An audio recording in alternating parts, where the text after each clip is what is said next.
Some doors are locked for a reason, and at Blackthorn University, opening the wrong one could cost you more than your life. It could cost you your soul. The carriage wheels screeched against the cobblestones as the gates of Blackthorn University loomed into view. Ivy strangled the Gothic arches, rain clung to the stained glass windows, and a heavy silence pressed down as if the air itself held centuries of secrets. For Eleanor Hart, this was supposed to be a new beginning, a chance to prove herself at the most prestigious university in Europe, a place where only the brightest minds thrived. Yet as she stepped onto the rain-darkened grounds, her chest tightened with a sense of déjà vu, as if the shadows already knew her name. Blackthorn wasn't just a school, it was a world unto itself. Its candle-lit corridors stretched like veins through the heart of a labyrinth, portraits of long-dead scholars glaring down with eyes too lifelike to be paint. Students whispered about secret societies, forbidden chambers, and professors whose brilliance bordered on madness. Eleanor didn't believe in rumors until she met him. He was waiting at the head of the lecture hall. Professor Adrian Vale. His voice rolled through the room like smoke, deep and commanding, yet strangely hypnotic. Every word carried weight, as if spoken not just from the present, but echoing across time itself. His presence filled the hall, not by volume but by something deeper, something ancient. His dark eyes caught hers once, and only once, but that fleeting glance unsettled her more than anything she had felt in her life. A current, a pull, as though the universe itself tilted for the briefest second, binding her fate to his. The students whispered about him relentlessly. Some swore he had been teaching here for decades, yet never seemed to age. Others whispered that he kept to the east wing of the faculty halls, where the lamps flickered as though touched by unseen hands. Eleanor brushed their words away until she experienced it herself. That night, after her first lecture, she wandered back through the stone corridors. The torches hissed low against the damp air. She had gotten lost, the path twisting in unfamiliar ways. And then she saw it, Professor Vale's office. The door was made of heavy oak, carved with symbols she didn't recognize. She reached out almost unconsciously, her fingertips brushing the iron handle. But before she could turn it, a voice slid through the silence. "Miss Hart." She froze. The professor stood behind her, his expression unreadable, his presence overwhelming. Shadows seemed to coil tighter around him as he stepped forward.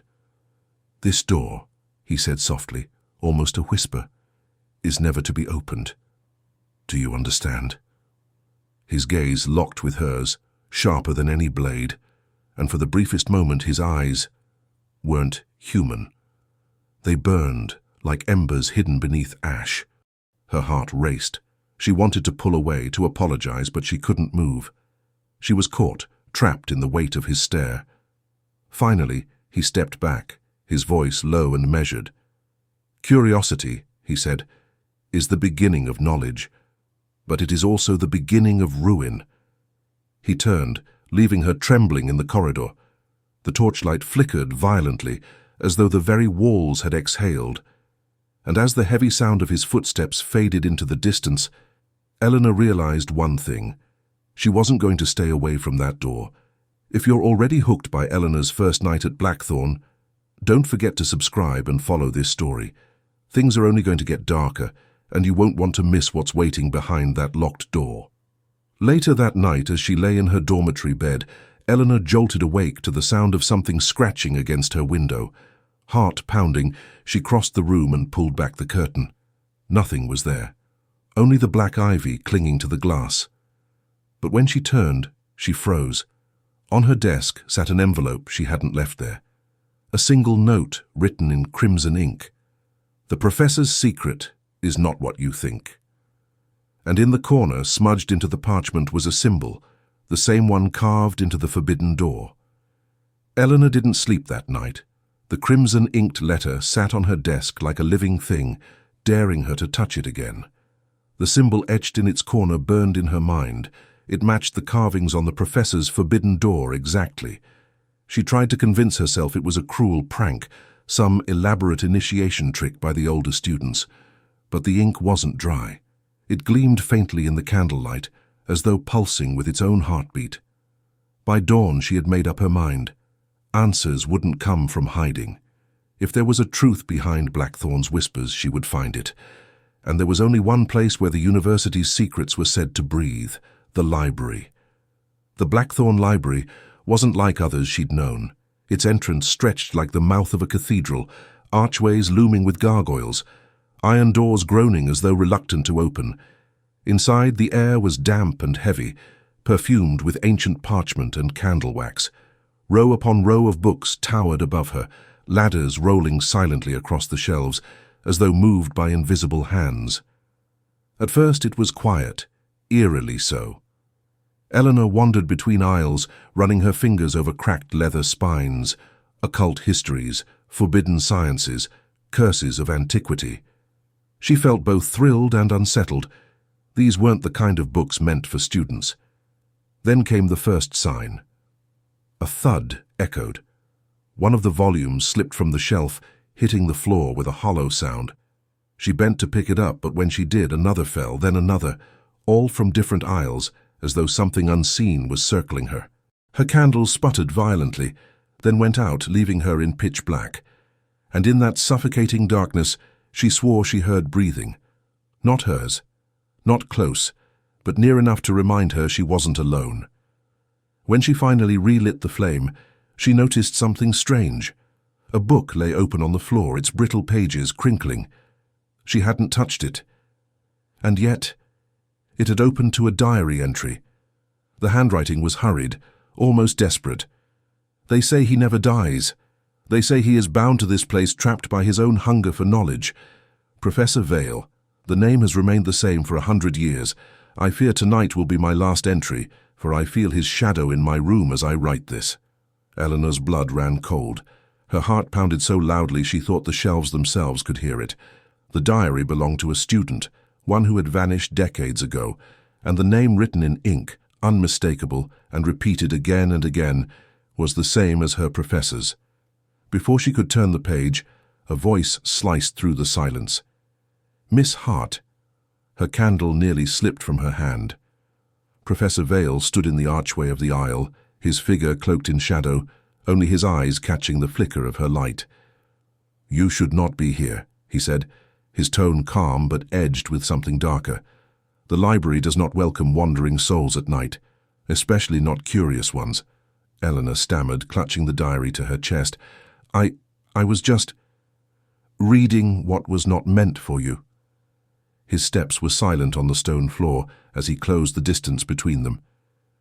Do you know what happens to those who dig too deep into history? They become history themselves.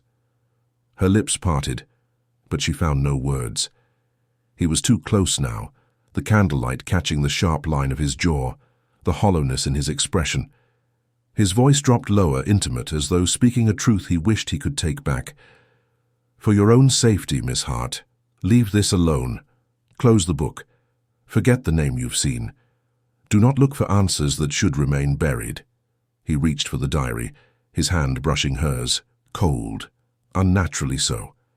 The touch sent a shiver up her arm, but even as he pulled it from her grasp and slid it back into the shelf, her resolve only hardened. Because beneath his warning, beneath the calculated calm in his tone, she saw it. Fear. He was afraid she would uncover something, and if he feared it, she needed to know it. That night, Eleanor returned to her dorm with more questions than ever before. She lay awake, staring at the crimson note and hearing his words echo in her mind. They become history themselves. But she wasn't going to stop. Not now. Some secrets were worth the risk. As the bells tolled midnight, she rose from her bed, the sound of the rain against her window masking her steps. She lit her candle again and whispered to herself, "If the library hides the whispers of the past, then I'll let it speak to me." And with the note tucked into her pocket and her courage burning brighter than the flame, Eleanor vowed that whatever Professor Vale was hiding, she would uncover it, even if it destroyed her. The next evening, she returned to the library. But this time, the diary wasn't on the shelf where he had placed it. It was waiting for her, already open on the desk, as though someone, or something, wanted her to keep reading, and in fresh crimson ink, scrawled across the bottom of the page, was a single message. "You are not the first to seek the truth, Eleanor, but you may be the last." The diary's last line seared into Eleanor's mind like fire. "You are not the first to seek the truth, Eleanor, but you may be the last." She shut the book with trembling fingers, her pulse racing. Someone knew her name. Someone, or something, was guiding her deeper into Blackthorn's secrets. And though fear prickled across her skin, curiosity was stronger. Curiosity, that dangerous hunger the professor himself had warned her against. She thought of his words, of the way his cold hand had brushed hers in the library, of the fear hidden behind his stern warning. He knew more than he had confessed, much more. And every instinct told her the truth wasn't in the diary anymore. It was behind that locked door in his office. The following evening, Eleanor waited until the bells tolled midnight. Students were long asleep, the dorms hushed under the steady blanket of rain. She slipped from her bed, clutching a lantern and the crimson note she still kept hidden beneath her pillow. The east wing of the faculty halls was silent, abandoned. Even the air felt heavier here, as though reluctant to move. The corridor stretched endlessly, torches flickering low, their shadows bending in unnatural ways. At the far end stood Professor Vale's office. The door looked even more imposing now, the carved symbols twisting in the wavering light, almost alive. Her hand hovered over the handle. She remembered his warning. Curiosity is the beginning of ruin, but ruin or not, she needed answers. The handle turned. The lock clicked open far too easily, as though it had been waiting for her. The door creaked inward. A rush of cold air hit her, carrying the scent of old paper, burnt wax, and something metallic, like blood. She stepped inside. The room was unlike anything she had ever seen. Shelves lined the walls, crammed not with ordinary books, but with ancient grimoires, their spines cracked, symbols etched into their leather bindings. Strange artifacts gleamed in the candlelight, chalices, daggers, crystals that seemed to hum faintly when she passed. A globe sat in the corner, its surface mapped not with countries, but constellations. And then she saw it. At the center of the study stood a tall mirror framed in black iron. Its surface shimmered faintly, as though a thin mist clung to the glass. Eleanor stepped closer, her reflection faint in the wavering lantern light. Except it wasn't her reflection. Her face was pale, distorted, her eyes dark pits of shadow, and when she lifted her hand to the glass, the figure inside didn't follow. It pressed its palm to meet hers. Eleanor gasped, stumbling back. The lantern flame quivered, and at that exact moment, the door slammed shut behind her. "Miss Hart." The voice was calm, too calm. She turned. Professor Vale stood in the doorway, the candlelight behind him stretching his shadow across the room like a living thing. His eyes locked on hers, unreadable, yet glowing faintly, like embers deep within coal. Eleanor's chest tightened. "You knew I'd come here." His lips curved into something between a smile and a grimace. "I warned you you would." She swallowed hard. "What is this place? That mirror, what is it?" He stepped into the room, closing the distance slowly, his presence filling the air like smoke. "It is a reminder of what I am, of what I cannot escape." Her voice trembled. "And what are you?" For a long moment he said nothing. He simply regarded her, the candlelight catching in his eyes, until the faint glow flared brighter. Not human. Not entirely. Finally he spoke, his voice low, edged with centuries of sorrow. "I am bound to this place, to this curse, neither alive enough to live, nor dead enough to rest. I walk these halls as I have for generations, wearing the same name, the same face. Do you understand now why the students whisper that I never age?" Eleanor's breath caught. The diary's words echoed in her head. "They say he never dies." "You've been here for decades," she whispered. "Centuries," he corrected softly. "Blackthorn is my prison, my sanctuary, my curse." He turned toward the mirror, his expression grim. Every soul who stares into this glass sees not themselves, but the truth they fear most. For me, it is eternity. For you. His gaze flicked back to her, heavy, searching. I fear it may be me. Eleanor's heart pounded, torn between terror and fascination. He wasn't just a professor. He wasn't just a man. He was something other, something forbidden, ancient, tragic. But instead of running, instead of recoiling, she stepped closer. If you're cursed, then maybe it can be broken. His jaw tightened. For the first time, his calm facade cracked, pain flickering across his features. You do not understand, he said, his voice sharp, almost desperate. Every attempt has failed. Every secret dug up has only buried another, and those who tried to help me. His gaze darkened, haunted. They were consumed by the very curse they sought to break. Silence pressed down on the study. Eleanor felt the weight of centuries in his words, and yet deep inside, her resolve only strengthened. Because if he was trapped, if he was cursed, then perhaps she was the one meant to free him. Before she could speak, before she could promise herself to the dangerous vow forming on her lips, the mirror's surface rippled. The distorted reflection of herself stepped forward, pressing both palms against the glass. Its lips moved silently, forming words she could not hear, until, faintly, a whisper bled into the room. He lies. Eleanor froze. Her eyes shot to Professor Vale, whose glow dimmed in sudden alarm. The air in the study thickened, the candles flickered violently, and the mirror's surface began to crack.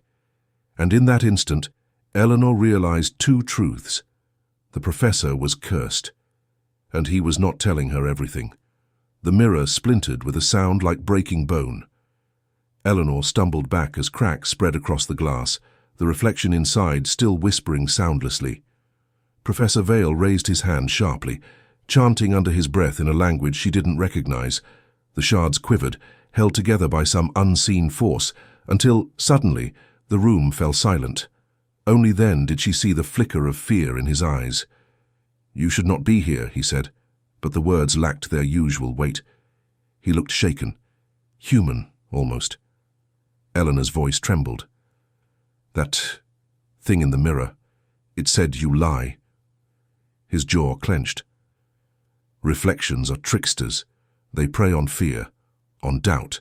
That is all it was. But Eleanor didn't believe him. The reflection had known her name. Its words had carried a truth too sharp to ignore. And yet, despite her growing unease, she was pulled deeper. If there was more to this curse, more to him, she needed to know. The following days at Blackthorn passed in a blur of whispers and wary glances. Eleanor noticed the change immediately. Students eyed her differently. Their conversations hushed when she entered a room.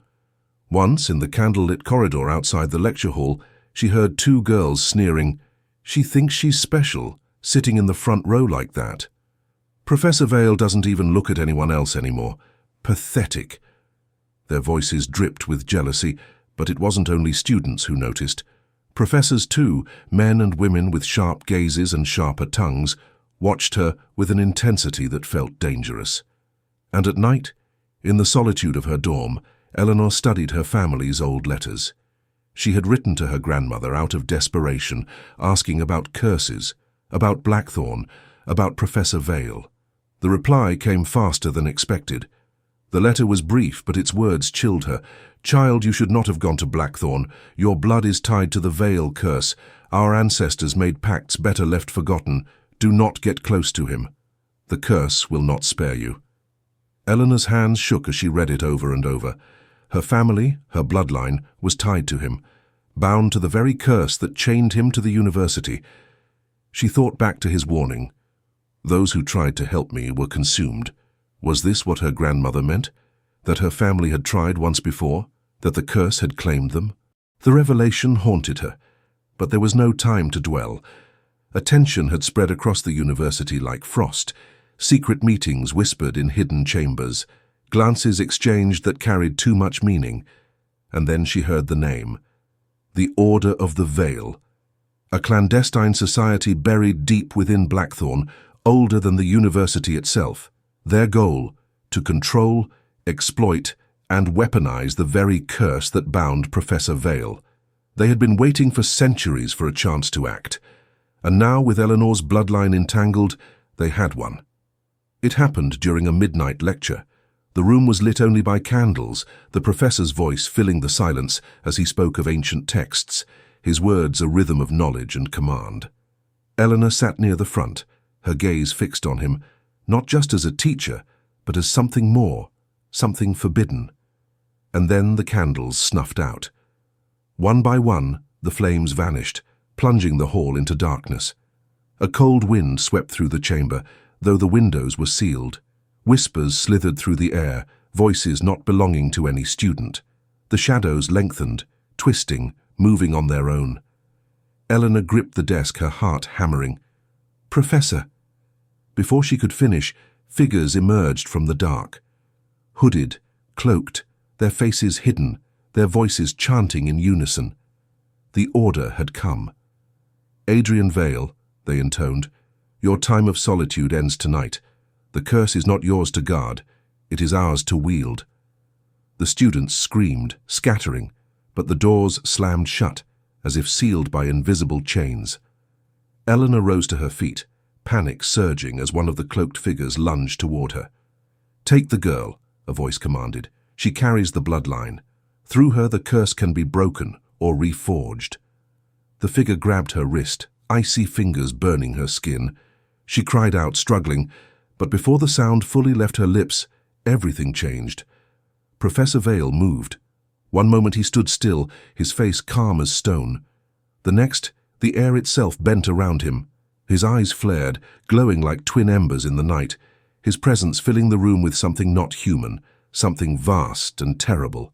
The order staggered back as his voice rolled through the hall, no longer soft but thunderous, ancient. "You will not touch her." The candles reignited at once, blazing with unnatural flame. Shadows recoiled, writhing along the walls as if alive. Vale lifted his hand, and the cloaked attacker was hurled backward as though struck by an unseen force, crashing against the far wall. Eleanor froze, breathless. She had seen hints of his power before, but never like this, never so raw, so inhuman. The order tried to regroup, their chanting growing louder, but Vale stepped forward, his aura a storm of fury and fire. "You dare come into my halls," he hissed, "and threaten what is mine." The last word hung heavy in the air, directed not at the order, but at her. Eleanor's pulse raced, torn between fear and something dangerously close to desire. She should have been horrified by him, by the inhuman power radiating from his very being. But instead, she felt pulled in deeper. As the order retreated, vanishing into smoke and shadow, the professor turned to her. His glow dimmed, but not his intensity. His gaze locked on hers, and in that moment, Eleanor knew the truth. She was no longer just a curious student. She was a target, a pawn, a key. And whether by choice or by fate, she was bound to Adrian Vale more deeply than she could yet imagine. The lecture hall was silent now, students huddled in terrified clusters. The candles flickered weakly, their light pale against the darkness that still lingered. Professor Vale stood motionless, his breath shallow, his expression unreadable. Then, at last, he spoke, his voice low, trembling with something she had never heard in him before. "They will come again," he said. His eyes burned into hers, fierce and unrelenting. "And next time, they will not stop until they have you." Eleanor's blood turned cold, because for the first time she understood, his curse wasn't just his, it was hers too. The words echoed in Eleanor's mind long after the students had fled the lecture hall, leaving only the guttering candles and the heavy silence between them. "They will not stop until they have you." The fear that had clutched her heart should have made her step back, should have sent her running. Instead, she found herself moving closer to him. Professor Vale stood at the lectern, his posture rigid, his face shadowed in the candlelight, but his hands, those steady, disciplined hands, were trembling ever so slightly. "Why me?" she whispered. "Why do they want me?" His eyes lifted, their ember glow fading into something darker, sadder. "Because you are not ordinary, Eleanor. You never were." Her grandmother's letter burned in her thoughts. "Our blood is tied to his curse." "You knew," Eleanor breathed. "You knew from the beginning. That's why you tried to keep me away." He did not answer. He didn't need to. The truth sat heavy between them. The following days blurred into a fragile routine. Whispers grew louder through the university corridors, rumors about the midnight lecture, about the unnatural storm that had erupted in the hall. Students avoided her in daylight, but their stares lingered too long, their whispers sharper than knives. Yet in the shadows, her world changed. Professor Vale no longer pretended to be a man untouched by feeling. In stolen moments when no eyes could see, his guard slipped. His hand brushed hers when passing her a book. His voice softened when only she lingered in the lecture room. And once, late at night in the library's forbidden wing, she looked up from her reading to find his gaze fixed on her, not as a professor to a student, but as a man to a woman he was no longer able to resist. Eleanor's pulse raced, and for the first time she let herself wonder what it would mean to love him, fully, recklessly, without escape. But danger was already closing in. It was the Order of the Veil who came to her first. She awoke one night to find a hooded figure at the foot of her bed. She gasped, scrambling back, but the intruder raised a hand for silence. A pale moonlight streamed through her window, illuminating a mask of ivory and black. "Do not scream," the figure said. The voice was low, female, sharp as broken glass. "If we wanted you dead, you would already be gone." Eleanor's throat tightened. "What do you want from me?" "To save you." The figure extended a hand. From her palm dangled a silver talisman etched with symbols Eleanor almost recognized. "The curse that binds Vale is already seeping into you," the woman said. "You have felt it, haven't you? The shadows clinging closer, the way your blood stirs when he looks at you." Eleanor shivered, though she gave no answer. "This talisman can sever your tie," the woman continued. "You need only give him to us. Lead him into our hands, and you will be free. Free of whispers, free of danger, free of him." Her heart clenched at the words. Free of him. The woman leaned closer, her voice a dagger in the dark. "Or choose him and share his fate. His curse will consume you as it consumes him. Love him, and you will burn." The figure vanished before Eleanor could respond, leaving the talisman cold and heavy on her blanket. The next day, Eleanor could barely meet his eyes. Vale noticed at once. In his office, lined with shelves of forbidden texts and dust-laden tomes, he studied her with that piercing gaze that seemed to see far too much. "You're unsettled," he said quietly. She swallowed hard, her fingers brushing the talisman hidden in her sleeve. "Do you ever wish it were different, that you weren't cursed, that you didn't feel anything?" His jaw tightened. Every day. Their eyes met, and Eleanor felt the weight of the choice pressed against her chest.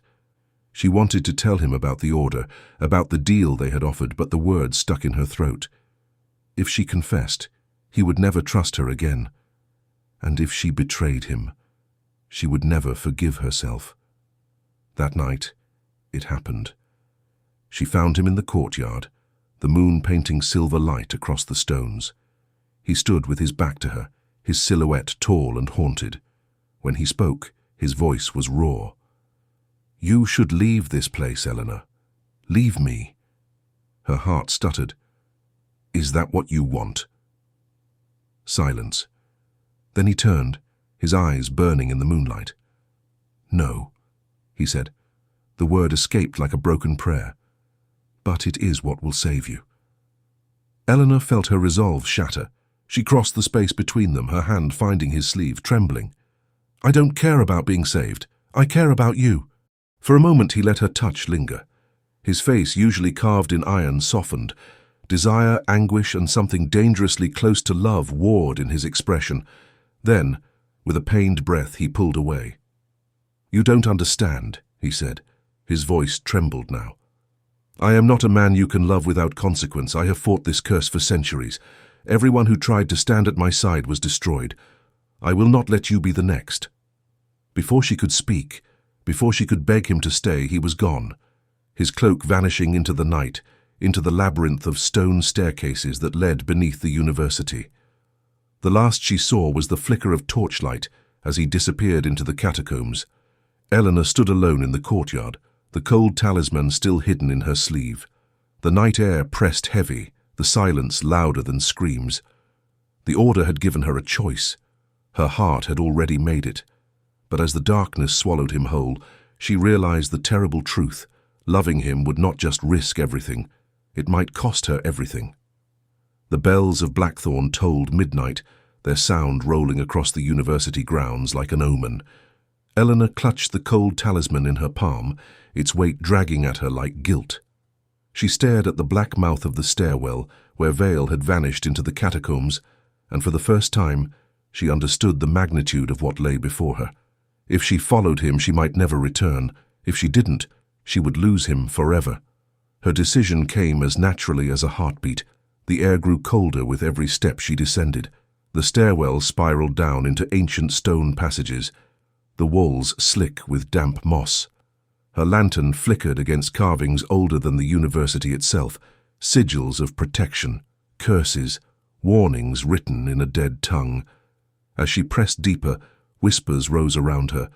At first she thought it was her imagination, but soon she realized they were real, echoes of voices long gone.